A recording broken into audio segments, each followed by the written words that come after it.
My name is Ileana. If you had met me a few years ago, you would never have guessed where my life would take me.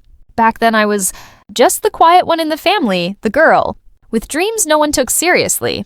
To them I was fragile, naive, and destined to fail. You see, my family had always believed that success came only in one form, following their path. My father ran a mid-sized company, my mother was deeply involved in society circles, and my siblings were molded into golden children who were expected to take over everything. But me, I was different. I wanted to follow my own career path, something creative, something meaningful, and that was my first sin in their eyes. I can still remember the laughter at the dinner table the day I announced what I wanted to do. I had just graduated and I was trembling with excitement, ready to share my future plans. I have decided I want to pursue design, I said, my voice full of hope.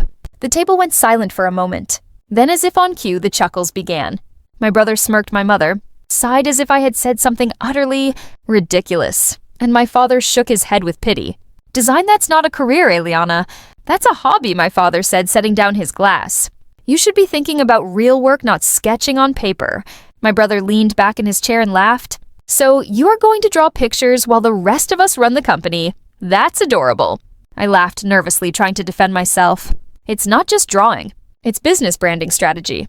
There's money in design, in innovation. But my mother cut me off. Money, you will not make a cent. Do not embarrass yourself, Ileana. You will come back crying within a year. Mark my words. I remember sitting there, cheeks burning, fighting tears. Their words pierced me like daggers. It was not just disapproval, it was humiliation. They saw me as a joke, as dead weight. And that night, in the silence of my room, I made myself a promise. I would not only prove them wrong. One day they would choke on their laughter. But at the time, I did not know how difficult the road ahead would be.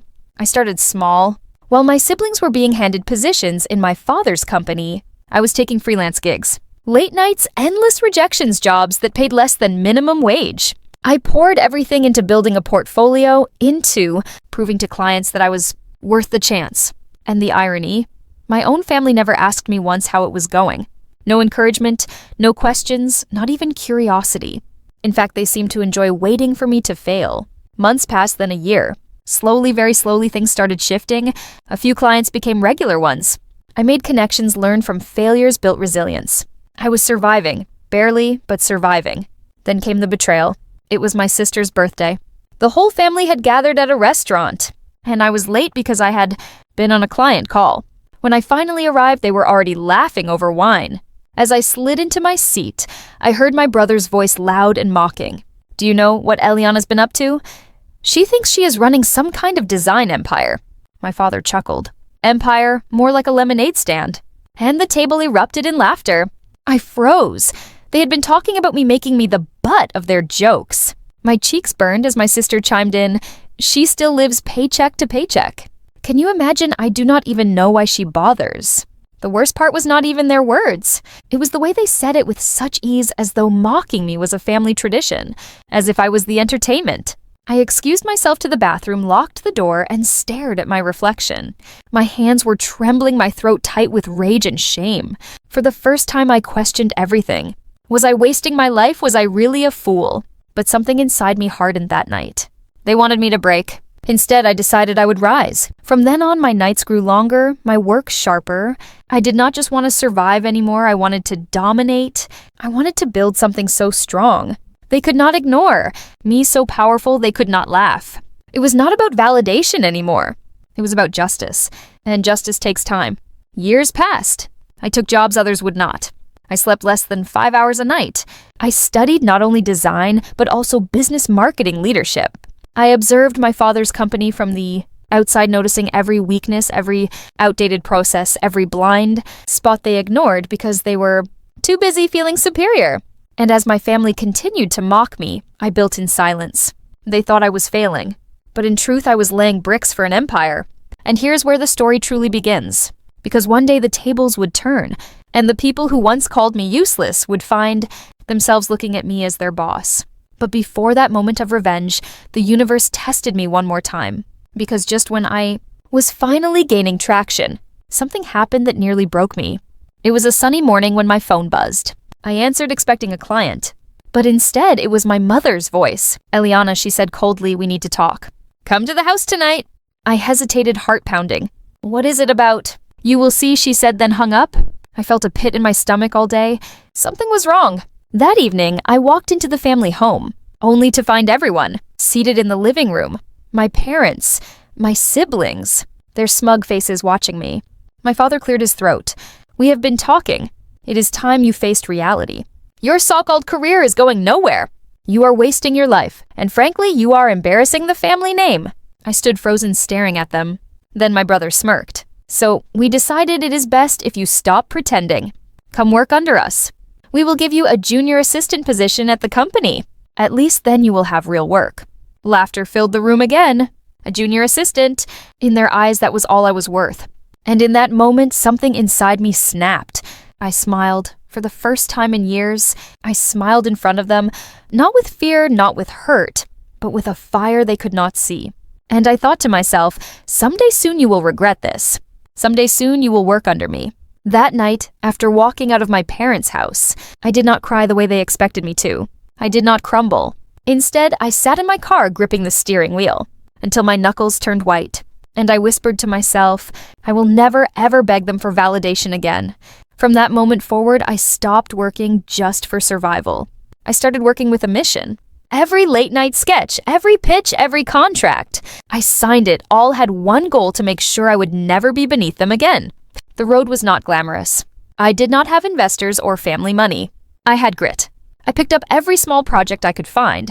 Branding for local bakeries, logos for new shops, websites for startups that could not afford the big agencies. Some paid peanuts, some did not pay at all. But every job gave me experience. Every client was a stepping stone, every failure was a lesson. I lived frugally. I skipped nights out, cut expenses, saved every penny I could. While my siblings flaunted vacations on social media, I was holed up in my tiny apartment drinking instant coffee, eyes glued to my laptop. It was lonely, yes, exhausting beyond words, but I began to notice something. The small projects led to slightly bigger ones. A client referred me to someone else, then another.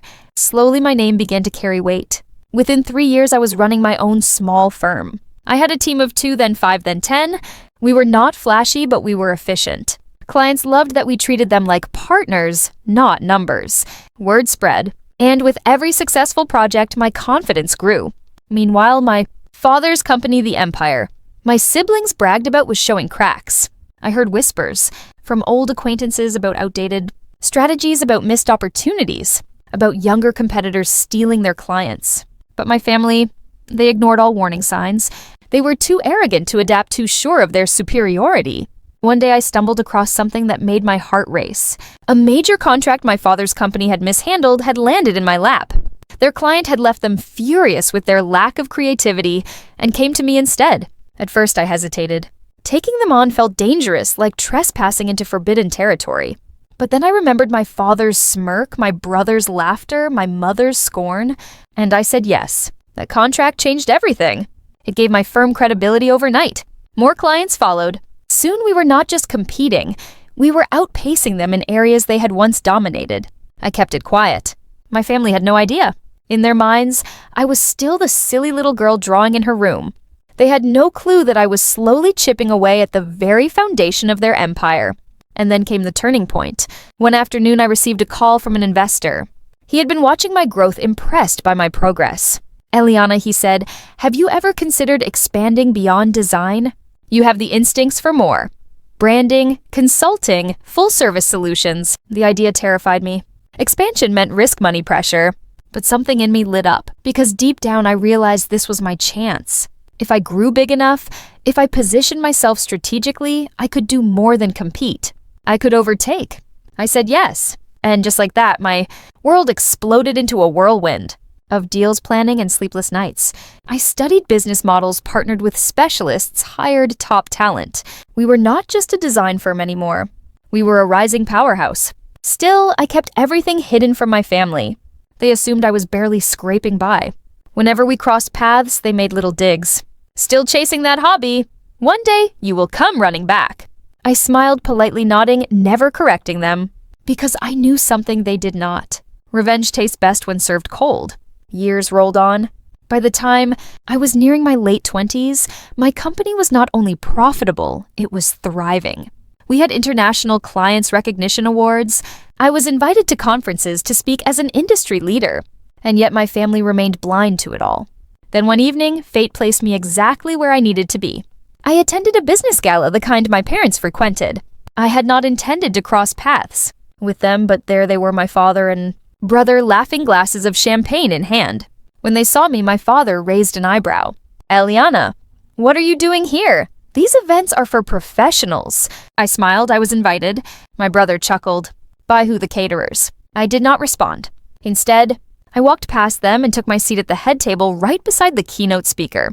The look on their faces, priceless. That night, for the first time, I saw a flicker of doubt in their eyes. But that was only the beginning, because while they still had no idea, I had been planning something far bigger. Their company, the one. They had mocked me over the empire they believed. Untouchable was crumbling, quietly behind closed doors. I had seen the financial reports, the desperate attempts to secure clients, the loans stacking up.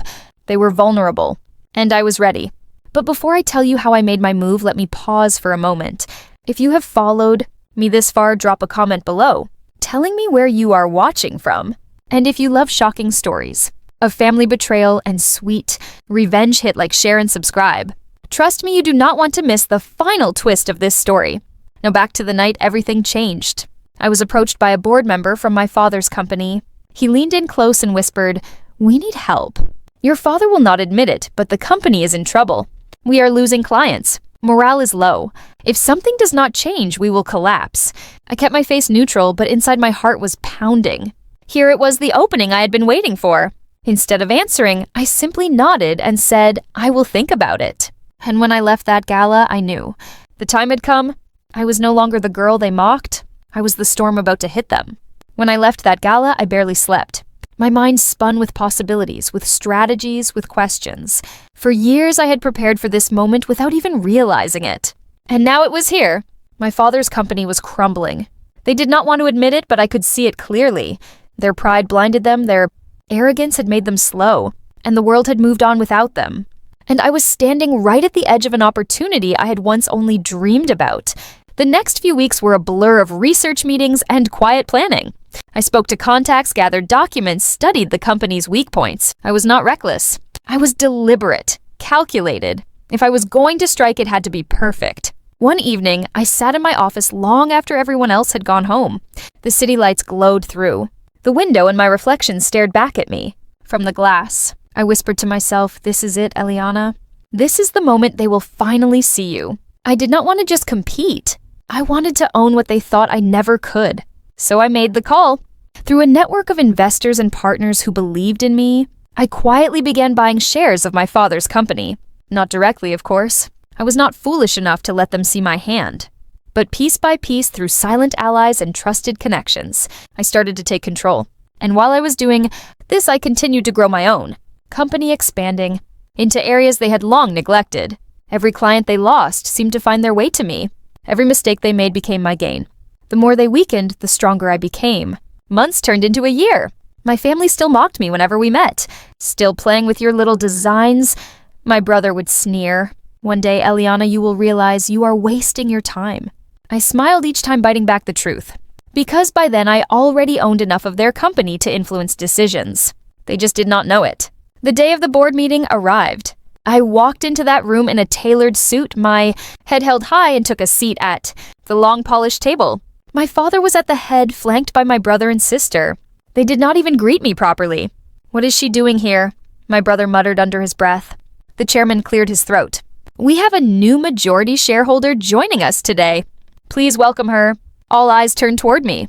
I folded my hands calmly and said, "Hello. I believe you already know me." The silence that followed was heavy, suffocating. My father's face went pale. My brother's jaw dropped. My sister blinked in disbelief. "You," my father finally spat. "This must be a mistake." I looked him straight in the eye. "No mistake. I own the controlling shares now." "Which means I am your boss?" The room erupted into murmurs. My siblings protested. My father's voice grew loud with fury. But the truth was undeniable. The documents were there. The votes were mine. The company they had mocked me with, the one they had said I would never be part of, was now under my control. And for the first time in my life, I was not the one being laughed at. They were. My father tried to fight it, of course. He shouted, accused me of betrayal, of scheming. But I simply leaned forward and said, "You always told me design was not real work, that I was wasting my time. Tell me, Father, does it feel like a waste now?" He had no answer. That day marked a shift none of them could escape.